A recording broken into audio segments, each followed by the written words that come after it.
Hey everyone, so I've spent my evenings this week going through Korean Challenger and Grandmaster, stalking everybody I can to find some new builds that are definitely on the weirder side of things. Before somebody tweets me telling me what they did to my mother last night, thank you for that by the way, please try these in normal games first. Yes, they work at the very top of Korean ranked, but the people playing them have been practicing them and they know how they work. So normally I do leave some really spicy ones till a bit later into the video, but today we're kicking off with AP, Nautilus, mid lane, and by the way, all of these builds will be listed down below with some links to their mobilytics profiles if you want to check them out. The funny thing is with this as well that it's actually getting buffed next patch at 9.8 with more AP used on his hook, so it'll be even better. Other weird part is that it's not just one guy doing it either, it's a few of them, and it's kind of like their new pocket pick mid laner. The build is Aftershock, obviously, as you go in, Shield Bash, which is good synergy with your all-ins as well, Bone Plating or second win, and then Overgrowth for the health stack. Inspiration secondary for some more regen, which is nice, but you max out your E first, which is your wave clear, and it's actually pretty good damage as well. Then normally you grab your Proto Belt first item into Zhonya's, things like Morello, Liandry's, or even a Death Cap after that. So why does it work, right? Normally it's a support pick, but really you've got good AP ratios in your kit. Actually, even a small amount increase your damage by quite a lot. Your Q is going to use 75% of your AP,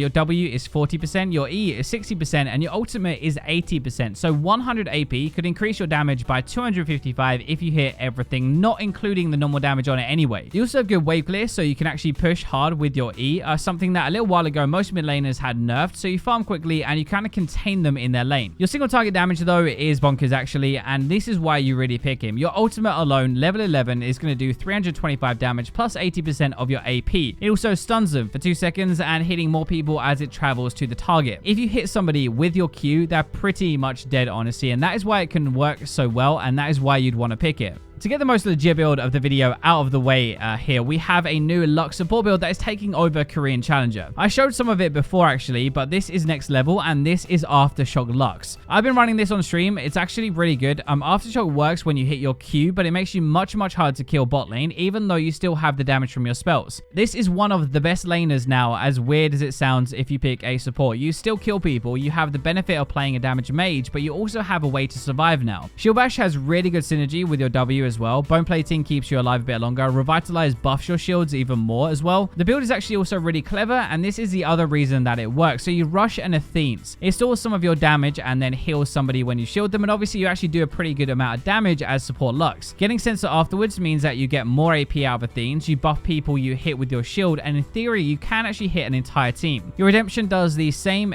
heals, it hits you Sensor buff onto everybody, so it's more like a Morgana to be honest. You're kind of there for crowd control with your Q. You have some damage still as well, relying on the base and the AP you buy, so you can still kill people, but you have huge shields that can go and crush your entire team. This is one of the best supports on the patch, as weird as that sounds, but it's becoming way more popular now. Back to just flat out weird, and we're sticking with Ardent Sensor as well. Let's take a look at Relic Shield, Ardent Sensor, Mordekaiser, bot lane. The Relic Shield is weird enough, but it basically shares gold with the support while giving you a bit more sustain in the lane phase and a bit more health regen. It gives a bit of gold anyway and health as the pure stats, but it helps you survive while being melee versus a ranged AD carry. The sensor might seem really weird as well, but it is very cheap. It gives AP, it gives cooldown reduction, it makes your heals and shields 10% more effective, and it gives move speed, all of which are really good actual stats for Mord. Because he also takes Aerie as his keystone, when he uses W on his ally, it shields them, which then activates the sensor buff, and that is kind of the reason it works. Most people forget that the buff applies to both the person who has it and the target ally as well, so he gets some more attack speed and some more on-hit damage as well as the person he shields. That helps you get your Q off quicker, which is good damage, but it's really just a good combination of stats and has better shields and heals. After that, he does go back to a normal AP build with whatever he really needs. Liandry's, Zhonya's, Morello, Death Cap, but he's insanely hard to kill and he does a lot of damage. By the way, he almost always plays this with a Leona support duo, so she can go in, she can keep them in place while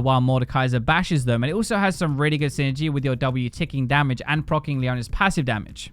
Next up, we've got a Challenger Nunu player who has decided the regular tank build just isn't really exciting enough for him, so he goes Predator. Which, by the way, if you pop this before you go for your Snowball, it is absolutely nuts. So then Cheap Shot as well, which makes sense with the amount of slows that you have and a damage increase. Ingenious Hunter also lowers your Predator cooldown, so you can use it more often, and then into Precision for some more attack speed and some more damage. Those runes kind of make a bit of sense, right? But after a Cinderhulk, he goes straight into a Proto Belt. It does give some health, which he can use, some AP as well, which is great, some cooldown reduction, some more damage as well, and it gives you a bit more mobility when you're chasing people. If you have these snowballs around you when you use this, it's almost impossible to escape the route, which then sets up your ultimate perfectly because you can fire yourself forward with the proto belt. Everything in your kit actually does have an AP ratio as well, so none of it is going to be wasted, and especially with your ultimate, just 60 AP from the proto belt alone makes you do an extra 150 damage, which is actually pretty good. Now on to our next one, and if you love being very difficult to kill, refusing to die, still want to do some damage though, and you enjoy licking people, then I have the perfect pick for you. This time Kench plays him top lane with Ghost Flash, a Grasp, and most of the time a Titanic Hydra. Times Thick Skin, the E, gets up to a 90% of damage taken, so you're looking at having to almost kill him twice once he gets to late game, which is not easy when he stacks a lot of defense and is hard to kill in the first place. He does a serious amount of damage actually as well though, and a lot of people just don't really realize that he can do that. If you get eaten in lane, you're probably going to die. Grabbing a Hydra obviously makes his autos hit even harder, but it lets him push as well in lane phase, which is really important, and then he can roam with his ultimate afterwards, especially to mid lane. I don't know if it actually works like this or not, but whenever he plays against a Jax, he seems to absolutely smash them honestly as well, and it might be a pretty good counter pick to that. Your Q will also slow by 70% when maxed out, which is nuts on its own. It deals almost 300 damage anyway, but with the Ghost on top of that, there's almost no way to stop being eaten. His auto attacks do a percentage of his maximum health as bonus damage with his passive as well, and the Devour refunds half its cooldown when you use it on an enemy and not an ally. Now back onto something a little bit more legit, but still weird when you look at it as well. A few people play Karma and Lulu mid, not that weird, with the GLP and then basically full support items. The GLP doesn't really fit into this, except it has good stats, I guess, as well. It does decent damage, protects yourself, and it's just really annoying to play against, and a lot of mid laners are using it now. After that, they normally build an Athenes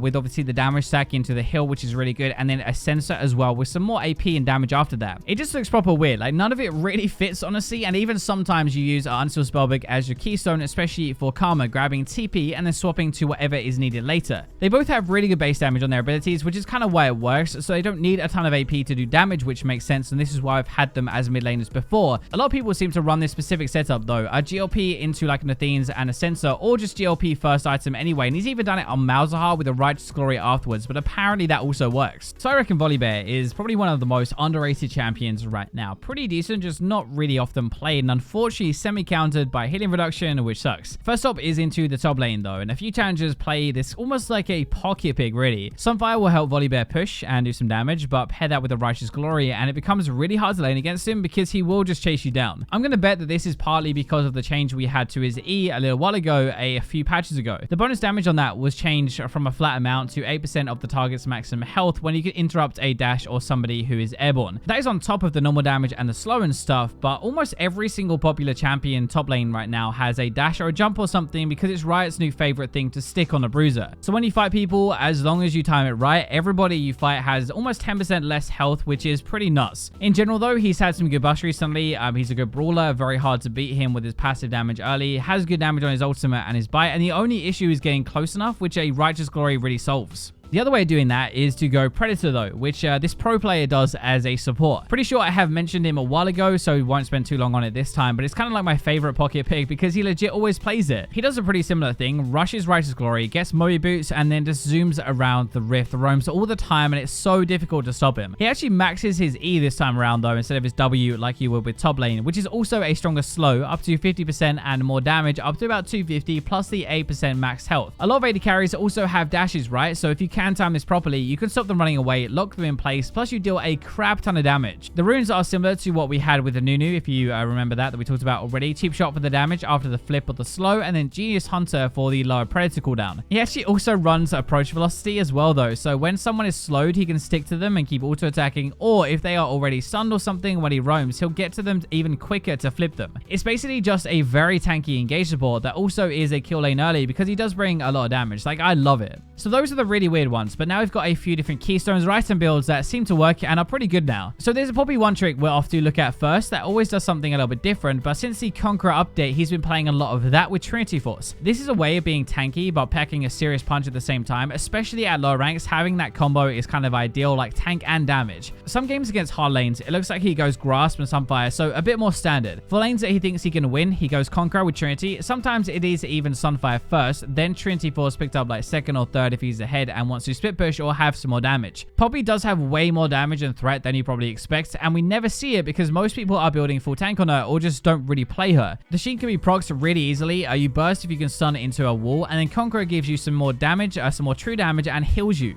The next one some of you might look at and think this is not weird at all, but then some would think it's bonkers, but the Glacial builds are back again. The runes are almost the same pretty much. Glacial with Cheap Shot for more damage and Ingenious Hunter to use the item actives more often and use the Keystone. The idea is that with GLP and Twin Shadows, you shoot massive slow rays into teamfights that people can't get away from, and you set up really easy skill shots or follow-up. Now so far I've found people using this on Morgana, most for the follow-up into a bind or ultimate tether. Vel'Koz as well makes hitting that knock-up first and the rest of your combo extremely easy. Meltar is also there so no one can escape your ultimate and helps you get in range without actually having to always use your flash. Ahri is also there making your Q or E easier to hit for the damage and the lockdown, and especially when you can catch up to them after they're slow with the Twin Shadows with your ultimate. They even also use this on Talia in Korean Challenger, setting up the flip combo, which is most of your kill potential. So those are a bunch of weird Korean builds. Hopefully you found something you can play around with and have some fun on. Thank you for watching until the very end. Leave a like if you enjoyed the video and let me know which is your favorite down below. But for now, I will leave you with robots.